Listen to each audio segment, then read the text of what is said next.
Introducing the 3-part options course with Hans Albrecht. Get access for free by scanning this QR code or clicking on the link in the description. Hey, greetings. Thank you so much for joining us. This is Macro to Micro Options Power Hour. I was just joking. I said, Hans, you got a shirt on. I haven't even blow dried my hair for you. So we're very casual today, but we're clean. Summer. Okay. It's a summer look, right? It's the summer look. Absolutely. You just Summer got out of the breezy. pool. You were just in the pool. I was just, all right. Awesome. Well, it's been a few weeks, so we really have lots to catch up on. I had my European vacation, 3 countries.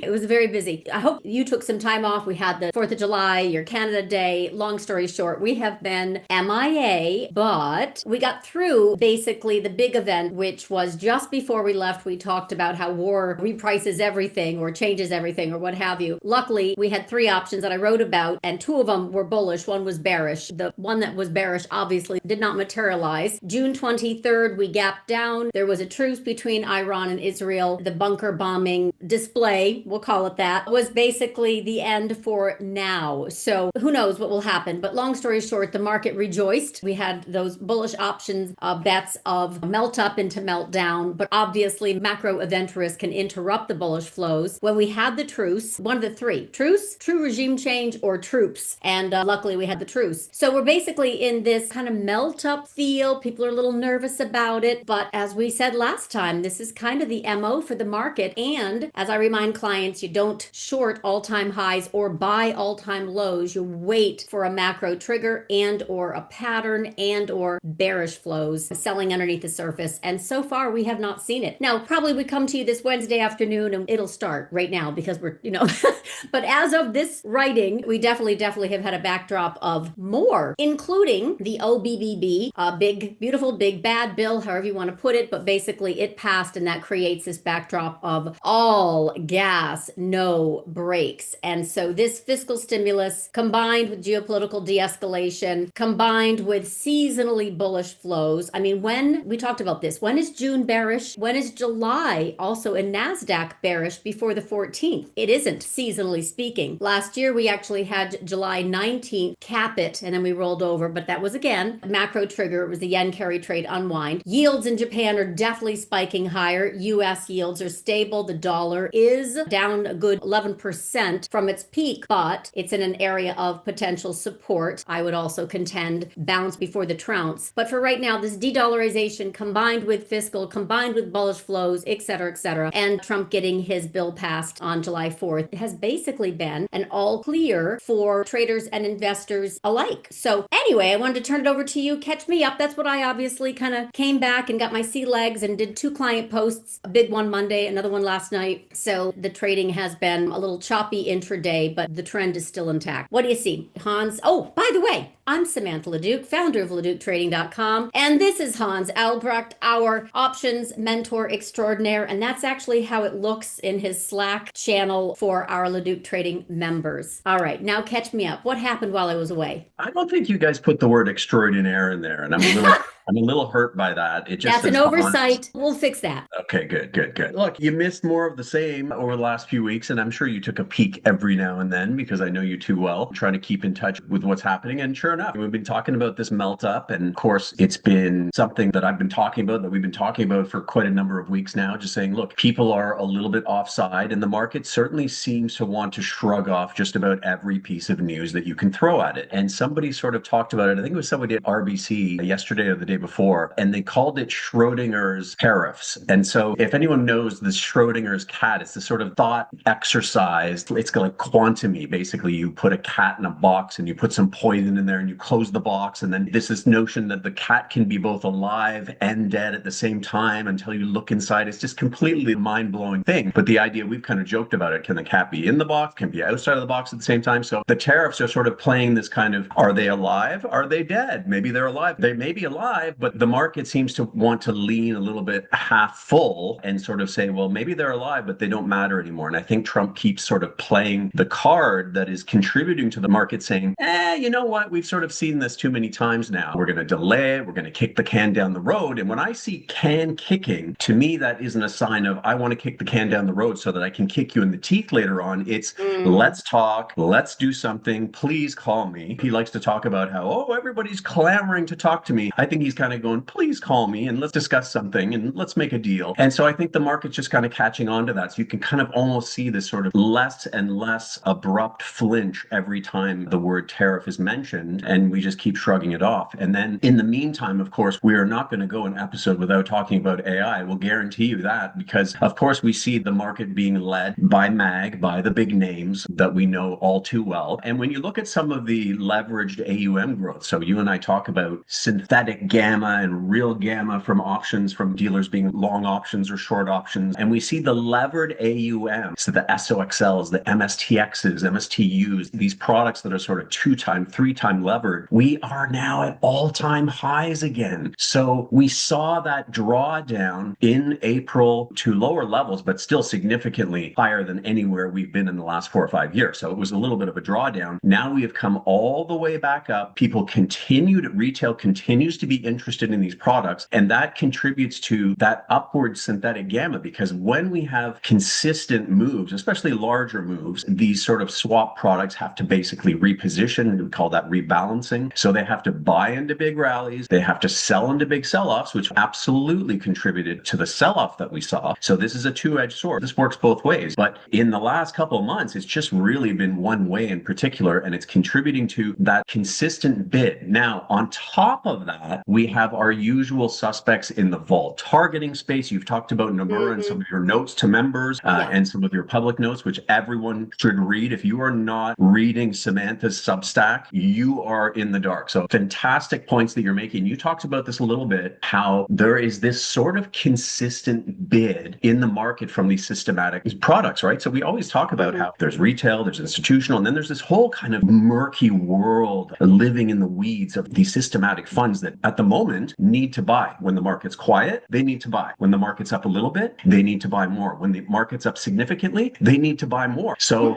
there are charts that kind of show as realized volatility, which just means movement. It's a fancy word for how much is the market moving. As it moves less and less, and we have seen this market absolutely kind of crawl to a stop from a back and forth standpoint. That doesn't mean we haven't gone from 5,900 to 6,200 or whatever it is, but it means that it's very, very measured and steady and very few dips in between. And that means realized movement compresses, and that means these funds say, oh, gotta buy some more. And so it will continue to be so until things do somehow, we get that macro event, whatever it is that you're going to talk about potentially could happen, and then the snowball can start going down the hill again. But until that happens, it's going to be the same old, and like you said, that just makes life awfully difficult for the bears. It does. And we kind of summarize some of those bullish, mechanical, systematic flows, price insensitive systematic flows. We really need macro triggers to interrupt, but the problem is they're getting pushed out. So they're just rolling out the deadlines for the tariffs, and passing of the bill pushes out. Now TGA will refill, which is Treasury General Account, and there's going to be a flow of liquidity that can actually create the triggers for buying begets buying. Anyway, some of the data on that, you've got Nomura out projecting a hefty amount of quants buying the market. This was a June post for July, 1 month buying that they are expecting to be the largest since 2004. And you've got Goldman out talking about implied moves. 100th percentile, Samantha. 100th percentile. Just absolutely massive buying. Yeah. And then all the way through to July FOMC meeting, which happens to be on the 30th, and then August 1st, you've got some payroll data and ISM. Also, the deadlines are supposed to kick in. Goldman says we also see CTAs have another 95 billion of US equities to buy, even in a flat market. So that's some of the mechanical buying, but obviously there's also folks that got a little busy. The North American, active investors, they did increase their allocations. When I was gone, it was at 82%. Now it's jumped to 99% on my return. So they got a little bit busy too. So there are also funds that are coming in. But for sure, this, and I wrote about it, the Trump tariffs getting pushed out, and then a little surprise headline risk came in, and the market jittered a little bit, wobbled a little bit when they said, okay, 25% on Japan, and also on Korea, who doesn't even levy tariffs on us. So that was like, okay, there are some strange things going on. And then the 50% increase on copper. Again, we use use it in everything. And that's going to be borne by the companies in the US as well as consumers. So there is a strategy of chaos that we have not quite unpacked, but oftentimes the taco theme does ring true because he unwinds these threatened 50% import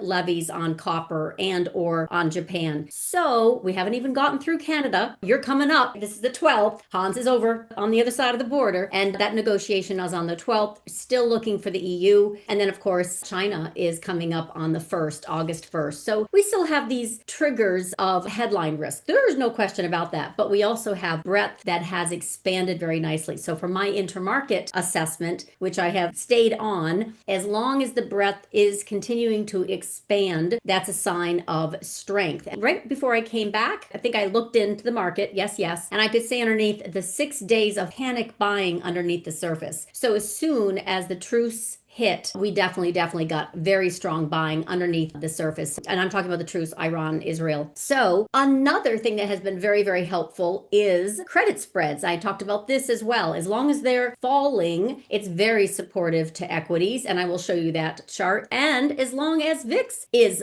falling, it's very supportive to equities as well. So this is high yield OAS. This is when I warned that this was about ready to spike higher, and we had that fall from February into April. This moved over 200 basis points. We're right back down into the level where we broke out higher. That's credit spreads. As they're falling, it's very supportive for equities. This is the volatility. Well, I don't have to show you a VIX chart, but my point is, obviously, it has fallen into the July seasonal low. And this is something we're going to talk about because I can see Rish is asking a question about what about hedges? So this is something. Who needs hedges? What are you mean the things that you trim in your garden? No, I mean those are important. The ones that the hedges only cost money. So, but they are important nonetheless. You know this. We're getting into July seasonality lows for VIX. This is when folks will start to come in, and you will start to see September and October get loaded with protection. We quietly see the VIX start to march up. People are sort of sunning themselves, and the next thing they know, the VIX is starting to make its usual seasonal march up. And what was my level before I said I did not see any volatility before? What was the number? 15 and a half. 1550. We're almost there. We tagged 15 just today. We went just below it, then popped right back up. I still see it. So, Rish, it's a really good time to hedge once we hit that level. Does not mean we're not going to melt up, though. So this is the problem. We can actually ignore the seasonally strong VIX issue if we have this melt up thesis kick in. And right now, unless we come back and break 61.47 and stay below, which is our breakout of the prior high, then unfortunately, full speed ahead. And why I say unfortunately is because it's much better to back and fill.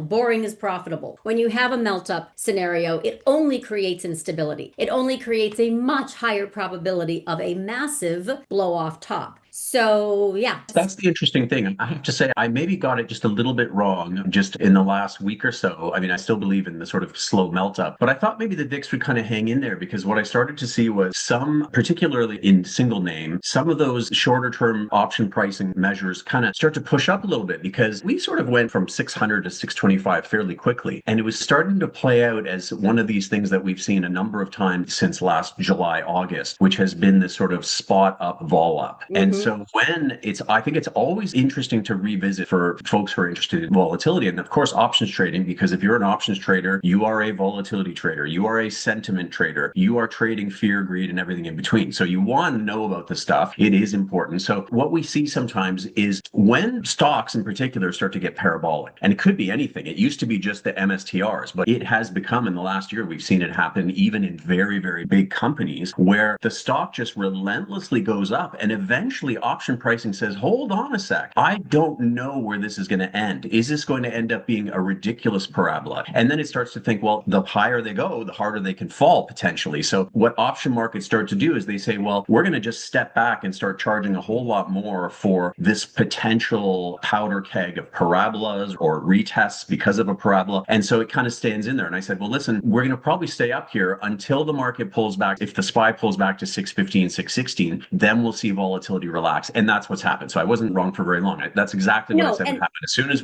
that's what happens. You get market up, vol up, which is weird, right? Because when the market goes up, VIX is supposed to go down, but not when things get a little too exuberant. That's when vol markets go, hold on, what's going on here? Have you noticed the past few days, because I'm running the trading room again, VIX has been down and SPY has been down, or we had a little bit of spot up, vol up too, but it's like, anyway, it does not mean 1550, by the way, is the low. 1550 is simply my technical analysis on VIX of where we were going to fall from that April to May to June. It didn't take place by June. And then I said, okay, let's do July. Like it's timing, it's not there yet. It does not mean we can't bust through that and go back into 14. It doesn't even mean we can't go down, and we had 10 long time ago, but it's less likely in my book anyway. Exactly. And that's what happens, Samantha. So when the market is relatively relentless to the upside, whether it's a stock or an index, vol sort of stays up there. And then when you kind of find a level, what volatility says is it says, oh, you found a level, 625 or whatever the level is. Oh, you found a level where we found some sellers, we found some willingness to kind of step in the way. Then vol pulls back. So that's what you're seeing, is you're seeing a little pullback in the market slightly, as well as a drop in VIX, because from volatility's perspective, it says, we found a place of comfort where we can spend some time. And that's where people start hammering vol. They say, okay, parabolas are off the table, at least for a moment. Let's hammer vol for another week until we start getting close to some event, right? So we're getting these periods, which we've seen quite in a pronounced way over the last year, which is we get these pockets of options just getting absolutely hammered because people are saying, listen, nothing is going to happen for the next 10 days. And they're often right. But then we start repricing the next event. So it's feast or famine. It's very much, I was explaining this to somebody the other day, and I said, listen, I've been doing this since mid to late 90s. And I remember when you weren't able to take a breath in some periods. You would go 2 weeks with every single day being breakneck volatility. And that could go for months. It was exhausting. Now you get more volatility clustering, which is either all hell's breaking loose like April, or nothing's going on. You can't even get a downtick. And it's just these periods of feast or famine are very much being played by option sellers. So they're hammering options right now. That does not mean the VIX cannot rise from here. So it's a good call in the 15s. I think any lower than that starts to get a little bit too cheap, because yes, we're going into slower, hot summer months, but we start to approach that seasonal period. We start to approach some of these Trump dates. We start to approach other things that could potentially rattle markets, break currencies. I mean, the yields are behaving, which I think is helping right now. So the yields are stable, CPI is stable, employment is stable, corporate earnings are stable. You take any of those and muck them up, then we're going to have some more volatility. And that's what we don't have right now. So we're waiting for earnings, which kick off next week, especially bank earnings. We'll see if there's any slowdown in lending. We'll see on the aggregate if it's hard to have earnings actually on the aggregate fall, because they just ratchet lower the earnings expectations so they can beat and raise. That's the game we have to play along. But the point is, there is stabilization on these numbers. If you believe them, that's not my game. It's just there is stabilization. We start moving higher in jobless claims. So that's absolutely going to be a trigger. That's very hard for the administration to control. Right now, they are projecting from this OBBB. Kevin Hassett was out in this Sunday touting 3% per annum growth for 10 years, which is hard to do. But that's his model, and he's sticking to it. And that's the rah-rah call. So that's why the market's also excited. Tax cuts are passed on, and they're not looking at anything bad. So melt up is priced in, not melt down. But one thing I wanted to show you and get your thoughts on is this. So, I've done this chart many times before. So for anyone who is recurring here, you'll know this is growth value rotation, and it's kind of kludgy, but just bear with me. It is something I look at every single bloody day. And the reason why I kind of highlight it is you've got this situation where growth value, this was all NVIDIA, very big move May of 2023. And then we actually topped out. I was doing a macro to micro power hour with Craig on this July 19th. And we literally topped out right here. And we had the yen carry trade. It was very extended. All right. So the yen carry trade unwind of last year. And you came in. That's right. You covered for me that week. I was on vacation. So much happens when I'm on vacation. Anyway, and then we had this Trump bump. You can see it right here. Very strong growth rotation. We formed actually a perfect head and shoulders right here for anyone who's into technical analysis. But the point is, it gets extended and then it crashes. This was a head and shoulders, and that was basically the Trump bump was unwound for reasons related to tariffs, etc. So then, of course, the announcement of tariffs, you got the selling under the surface came in basically in February when I warned, and then we had the announcement of tariffs. Anyway, long story short, we had the intervention April 9th, very, very, very important, formed another little inverse head and shoulder of size, and we've been moving higher in Double growth. bottom there. I mean, perfect tag of that earlier level. Beautiful. But this is what I have been waiting for, right? So, and clients know this. It's this level right here. Again, it's kind of a kludgy chart, but bear with me because that would make a really nice, long story short, you kind of got this left shoulder, you got this head, and then you got a right shoulder. So whether or not we get it is another thing. In other words, get it? Yes, I think we're going to melt up and then pull back because it's going to be too extended. That's kind of like my vibe of how I'm looking at this chart. The problem is the timing of this. It looks like it's ready to go. Like maybe earnings will be a very, very hot deal. Anyway, I'm just kind of looking for, first and foremost, this growth to value is still in play. Growth coming up back into this area where we had it before, and then we'll see what happens. But more importantly, what does that do to VIX? The whole reason I'm going through this mantra is to say, what about VIX? If it's going to hit my 1550 area, and yet that melt up isn't done. Yeah, so look, I think it stays in there because if we truly do get the melt up, which is I've been talking about it and I think it continues. And I think the market is becoming a bit emboldened. We can tell that there's an underlying bid. Now, whether it's from institutions not having gotten in, they were all out. This is one of the least participated rallies that I've seen in many, many, many years. From the data, we can see that it really took a while. Retail was the smart money. Retail's been buying all the way up. And then the smart money has had to say, well, listen, we're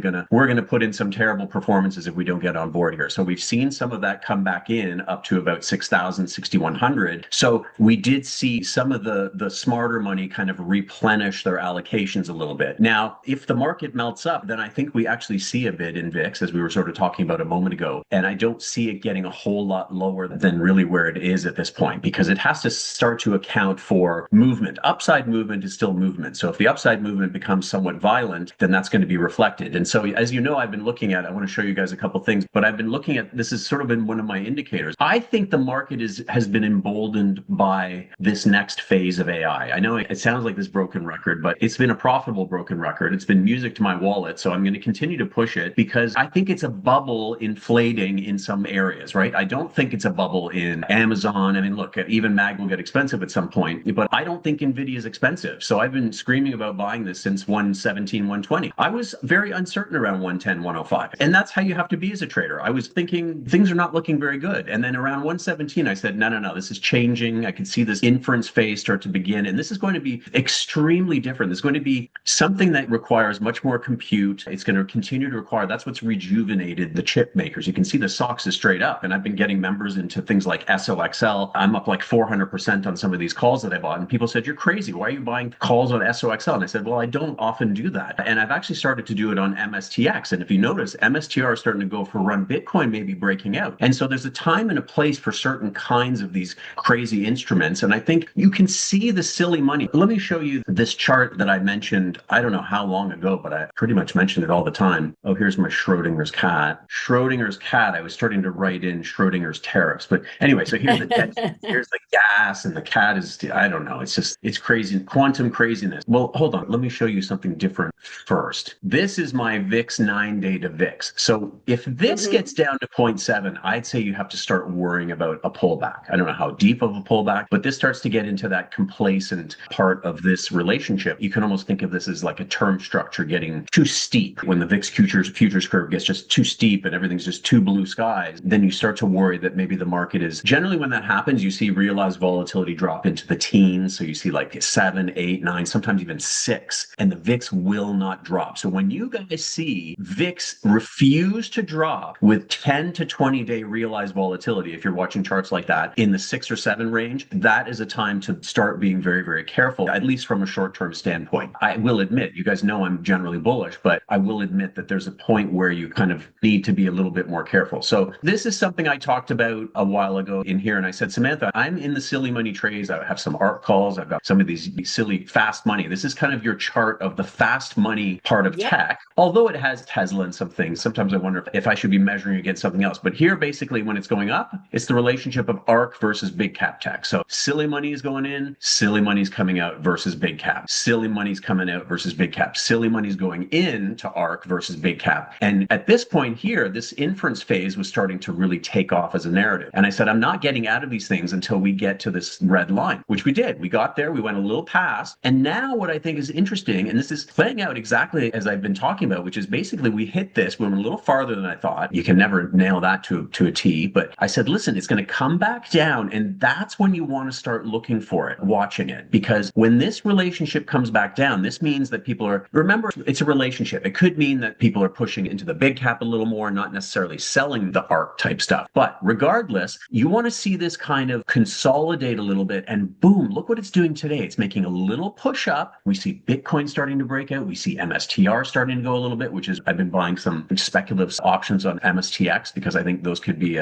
quite an interesting play, a little bit longer term, right? I want to give myself some time. And if this starts going and starts breaking this red line and making new highs, then we're on again, right? That means silly season continues. So if I bring up ARC, you can see that it's starting to break out again, right? Got to 70 and now it's starting to go. So what's kind of interesting to me is that if we truly get into a melt up, what I would want to put in people's minds is I've been through these where you go, how can they go further? How can this keep going? And they do, and they do, and they do, and they do. Let's look at a 5-year version of this chart we were just looking at. Do not discount things getting Looney Tunes. So look at this. We have come down, Cathie Wood. You sound so giddy with excitement. I love this stuff. I get excited about this stuff because I love speculative bubbles because there's so much bloody money to be made. I don't like the blood that comes after. Right. There's going to be blood. Exactly. But what I love about them is they underprice upside. So one of the greatest parts of a silly Looney Tunes rally is that everyone thinks it's not happening, that it's not going to continue, that they're going to bet against it, that they're hammering out calls, and the upside becomes very, very cheap. And so I'm looking at some option pricing and particularly upside skew in some of these names. And I've been talking about that on NVIDIA for like 30 points now. I said, listen, the upside NVIDIA is not a micro crap. It is a $4 trillion tech mega cap, golden child, semi player. It's not going the way of ARC. ARC is a bottom fishing play. But it feeds that whole world, Samantha. This is you will not believe, in a few years, we won't believe how much data we're creating from sensors. We'll have sensors under our chairs watching us every step we take, everywhere we go. There'll be sensors. Okay, now everywhere. I'm worried. Now I'm worried. Well, Sam Altman said it the other day. He said, I'm going to be with you everywhere at all times. I'm paraphrasing a little bit, but it was really, really creepy. I was like, will that's not join a club that invites me kind of vibe right now. So hold on. Just look, one last thing. Look at this chart. So here's your relationship going back through all these tops. Why not? I'm not saying this was reasonable, but I'm saying that if we get into a Looney Tunes season, be very careful. Don't get your face ripped off shorting. Okay, but we have to get there first. And let's go back to 2021, which was the Looney Tunes season, right? When this massive SPAC implosion, the K-Web Chinese ADR implosions, the GameStop implosion, which, by the way, I knew I had that way in advance. That was my $4 to $40 stock, and it went to $340. So yes, I know this season as well. And also, this is when you get trouble, when you get this factor rotation where they start to cover these shorts like the ARC, kind of the garbage stuff. Then you really actually have volatility coming in later of size. We're not there yet, but that's always a precursor to volatility. Let me just show you one good little reference. So what you're talking about right now is relative performance from this. These are mine, little shapes on here to kind of identify that since the April 9th policy intervention of Trump pushing out these tariffs, right, to July 9th, and now it's August 1st, you had tech outperformance, and tech's a big basket for all the reasons that you're giddy about. And then you had really flat as it relates to the rest, discretionary, industrials, communication. Financials did well, but the point is energy, utilities, staples, healthcare, they're just on the floor. And a better representation of that, I think anyway, is when you kind of take take a look and you kind of see this type of situation going on where you've got percentage of stocks above the 200-day moving average, right? Nothing good happens underneath. Then take a look. You can see energy is still languishing terribly with real estate, which is practically in a recession. Nobody's playing healthcare. The baby bios are popping up because it's factor rotation. Staples are also underneath. What isn't, of course, is stuff related to this AI ecosystem. Look at utilities still powering higher, not to mention tech, etc. So you've got definitely a lot of excitement here. But when I look at ARK, I see it as something a little bit different. All right. Traditional defensives, your sort of traditional, I mean, utilities maybe don't count so much anymore, but your defensives are really underperforming versus cyclicals. But go ahead. Huge. We don't have that value rotation of size. We have micro crap like the ARKs and baby bios, whatever. And then we have the mega cap tech behemoth. But this is the ARK, right, that you're talking about. So since April, I'm on a weekly, so keep that in mind. This has done extremely well, and everything gapped up on May 12th. Remember my write-up, May 12th birthday rally? It happens to be every year. I know this. Why? It's my birthday. So I'm like, we're going to rally on May 12th. Anyway, I don't need any historian or farmer's almanac. Just put that in your bookmark right now. We digested beautifully. All charts look like this, by the way, right? The sea of green weekly closes, and here's ARK. What's that red thing right there? That's a monthly. So if I go and kind of like put this on a monthly time frame, this is a huge amount of 2022, 2023, right? 2024, 2025. It's making its efforts on a monthly to get up and stay above some really depressed levels. This is also where, by the way, it can get tapped down hard if we don't have your melt up.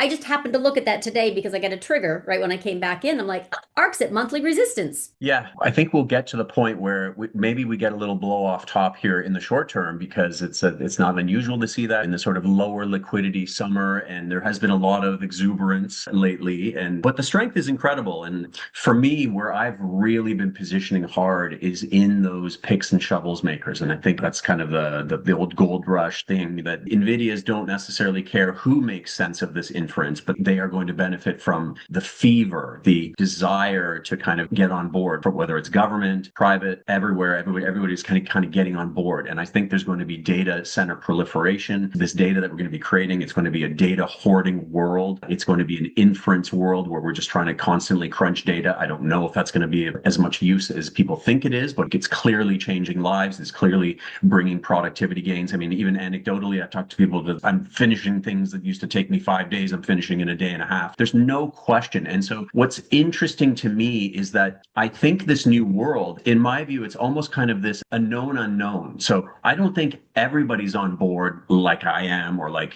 some of the Gerstners and people like that. I mean, I'm buying into that this is really, really big. And when things get that big, fundamentals don't matter as much. I remember the late 90s. I remember periods of craziness. And if you hear people saying, oh, the market's expensive, it doesn't really matter if you kind of have this potentially massive tailwind of thinking that, listen, this is going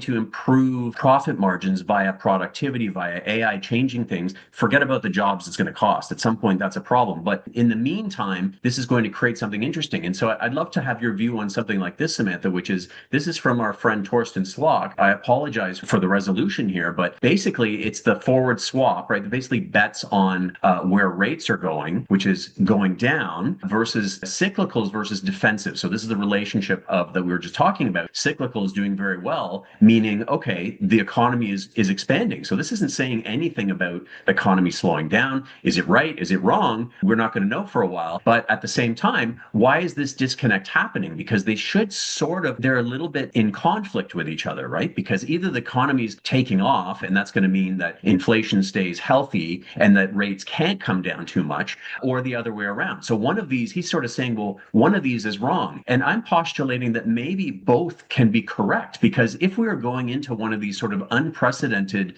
periods of, we don't know who's necessarily going to win. Somebody the other day said, I don't know if it was Vinod or one of these other guys, saying, listen, we're going to see S&P disruption to S&P companies like we've never seen. Companies like in big trouble, big companies with big moats that turn into drops of water, into puddles. So it remains to be seen how everyone's going to get overly dramatic. They're going to get overly crazy about this stuff, and they're going going to postulate all kinds of things. But I think we can agree that this is going to create positives for people who figure out how to use this stuff, and that is going to translate into profit margins. That's part of the reason I'm really loading up on Goldman. I've had some great trades lately, and I'm continuing to add because I think that's the kind of business where the smartest guys and gals in the room are going to figure this out. They're going to do things for less money. They're going to cut costs. The deals are coming, the IPO deals, et cetera. As long as the economy doesn't implode, I think that's an area where a great example of how this is going to change an industry. It's going to change companies who get on board. So can we have super high growth, maybe to what you were talking about a moment ago, Samantha, which is 3% growth and just consistent growth, a roaring 20s, everything great. But guess what? It comes with low inflation because AI is deflationary. So this is just a everybody wins kind of world. And wouldn't that be nice? We lost you, Samantha. Okay, sorry. I was laughing. I didn't want to interrupt your flow. You didn't want to laugh in my face like that. Okay. I'm dying over here. Okay, so close your screens. Because this right here, Fed expectations in equity markets, is a very macro focused conversation that right now we're not going to have. But here's why. You have got the consensus view that rates are going to careen lower. I do not. I'm not consensus. And actually, we talked about this last time, why I'm firmly in the camp that rates will not careen lower. Number one, I believe the dollar will, but that's all part of the de-dollarization. That's a feature, not a bug of Trump policies. You're talking about the AI, not even a renaissance, right? This earth-shattering advancement, it also has a dark side, from tyranny to joblessness. So we have to balance all of that, and we don't know. So I'm not going to go and project on something I can't see. I can't see that. Now, as it relates to this expectation division, I should say divergence between what the market is pricing in and Fed, forget the Fed. Just try for a minute and just imagine that we don't have actually the ability to price assets. We don't. There's no ability to price assets naturally. There's too much policy intervention. With that, Treasury intervention, the White House, Fed, there's way, way, way too much incentive to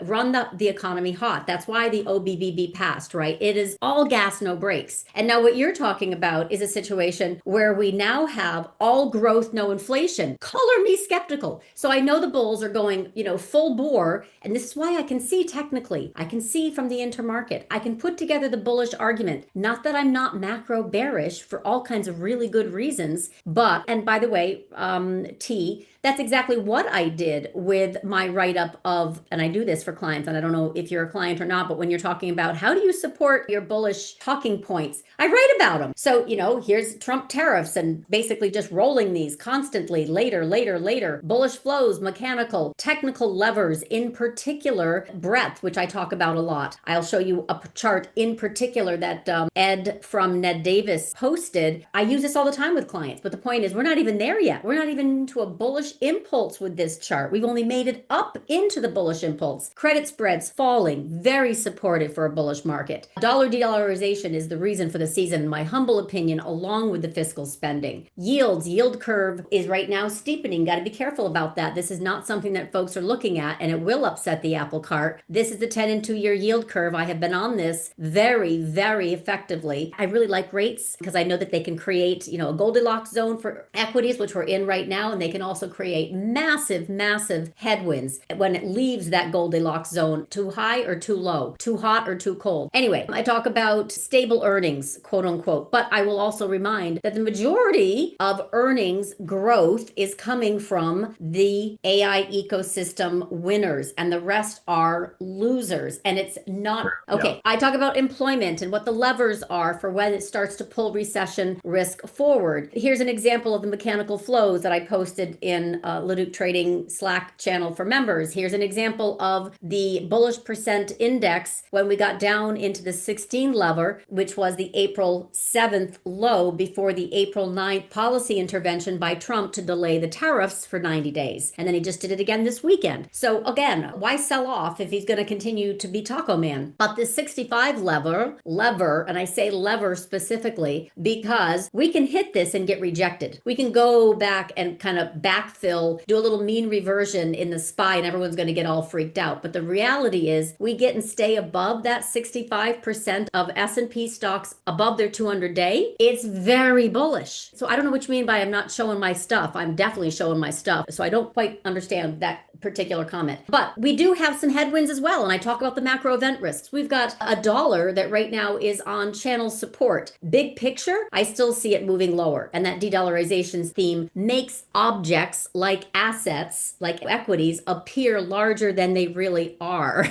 We have grift as far as the eye can see, and it makes me just enormously uncomfortable. But the fact of the matter is, we are in the age of grift. And in lieu of the dollar crashing, they create these off ramps for both inflation and dollar collapse. So people invest in ARK, they invest in crap, whatever it may be. These stable coins are another way to delay the fall of the dollar, or I should say the speed of the dollar. The dollar is going to fall, but the rate of change matters. So they've got all these mechanisms. Oh, what was the other one just recently? I also posted, right? This kind of stuff. What is the Trump family organization doing? You know, filing ETF to launch crypto blue chip ETF. This is all part of the This is all part of the grift. It's the Melania coin, it's the Trump coin, it's all, people are still going to invest in this because it's easy money and conditions are very easy. And Trump, honestly, browbeating Powell to cut when there's no reason to. Trump is also saying we've got the best economy ever, we're growing 3%. We don't need to cut. But I know the consensus is, oh yeah, we need to cut. No,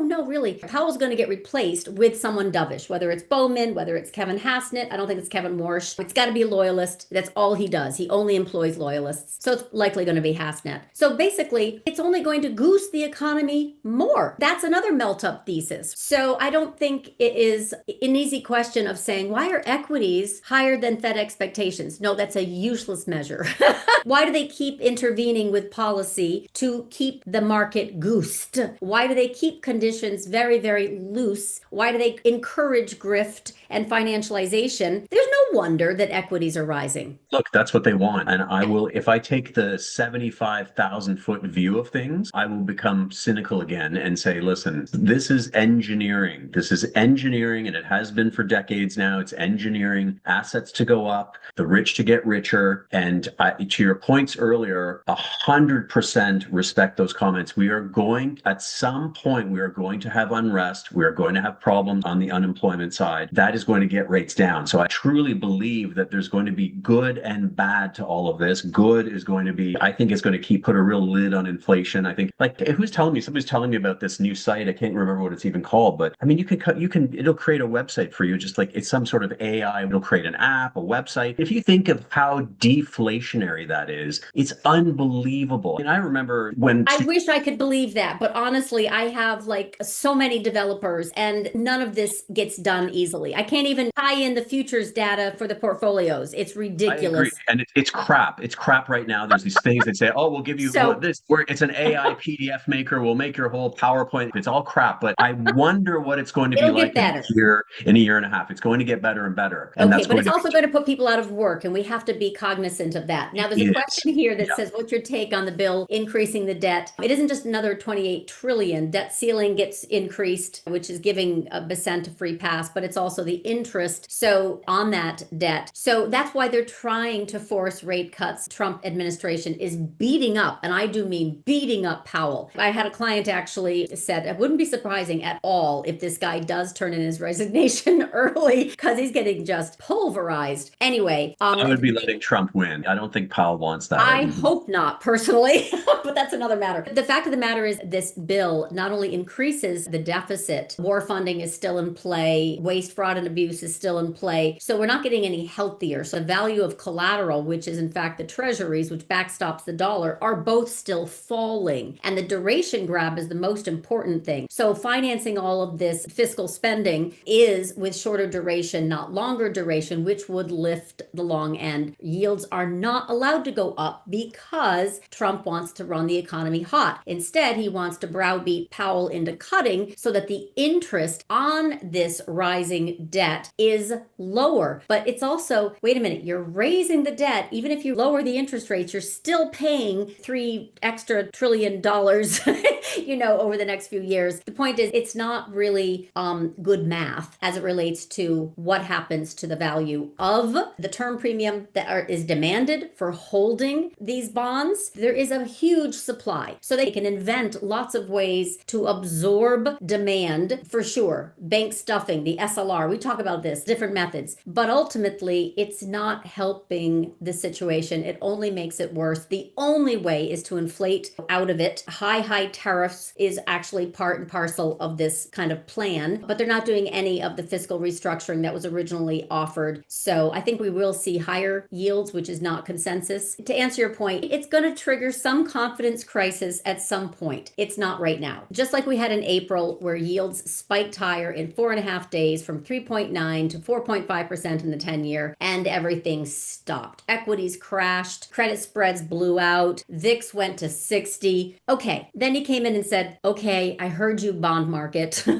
Let's just roll those tariffs out 90 days and give you a little breathing room. That's exactly what happened. And then the steepener turned into a flattener, and that's where we've been for 90 days. So he wants people to be rich, Samantha. Everyone got thrown for a complete loop because it looked like he was intent on destroying the global economy. It was a complete 180 from what people had hoped for. And I don't think that was his intention. Now he's back to Trump wants everyone to be rich. He wants to be rich. He wants his family to be rich. He wants all his friends to be rich. He wants the market to keep going up. He wants the usual, which is asset holders getting rich. Now, I agree with you at some point, and somebody asked that in the chat. They said, how long can we be bullish? I don't know. That is the $1 million That's the definition question. of a bubble. I actually love this. Mike, I quoted him in a write-up. You're going to party like it's 1999 until things get ugly. Basically, that was the title of my thing, right? We're speculating like it's 2021, but also this is a bubble, and everything about it is to make the bubble. Rate cuts won't help except to maybe fuel the equity bubble even higher. And then Harknet, that was it, from Bank of America, came out and said, we've got the BBB bill, which is going to form a BBB bubble. Anyway, long story short, we have bond vigilantes that will come back in and hammer down bonds when we get the next hint of a failed auction, when we get, again,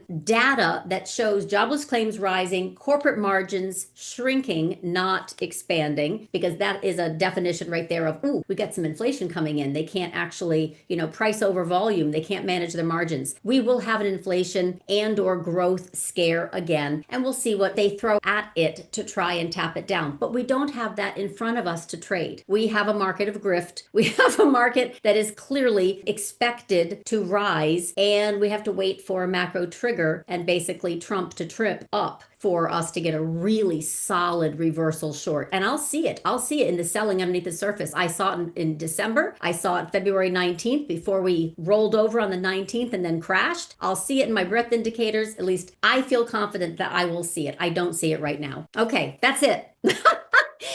Main Street, good luck, okay? I appreciate everybody coming back after this little, holiday break. And that's it. I don't know. We'll be back next Wednesday. What else is going on? Really not a lot, right? We have CPI. I'm not too worried about that. That was a question somewhere. Next week's a little more data heavy, isn't it, Samantha? I think we've got a couple more things. I think there's a bit more to sink our teeth into next week in terms of data, which is July 20th, Japanese elections. Nobody's paying attention to that. In fact, I just wrote about that last night for clients. So that'll be an event risk if they're not so happy about paying, double for their rice and they vote some folks out. And we'll talk about it then. Okay. Cheers, everybody. Have a great week. Bye. Cheers, everyone. Thanks, Samantha. Thanks, everyone.